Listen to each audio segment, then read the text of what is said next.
Pasintabi po mga kapuso, mabaho at baradong kanal sa palibot ng Mangaldan Public Market, hiling ng mga negosyante na malinisan.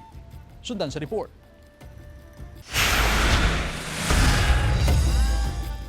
Matagal na umanong inirereklamo ng ilang negosyante ang barado at nangangamoy na drainage sa palibot ng Mangaldan Public Market. Ayon sa ilang negosyante, mas tumitindi raw ang mabahong amoy ng drainage tuwing umuulan.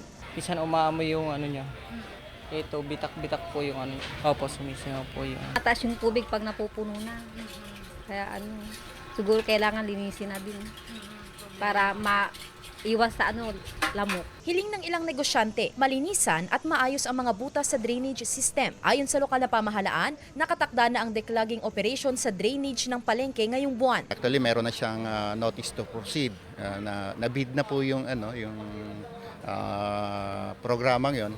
Hinihintay lang namin kung kailan talaga gagawin ng mga nakakuha ng kontrata.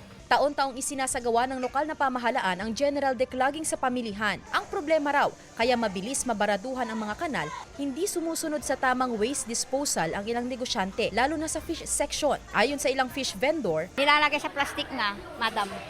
Tapos kukunin na yung mga basura. Sila kukuha. panawagan ng Market Division sa mga negosyante, maglagay ng sariling trash bin at itapon ang mga ito sa tamang basurahan na itinalaga ng Waste Management Division. Kasama si Ron Taniedo, Sandy Salvacio, One North, Central Luzon.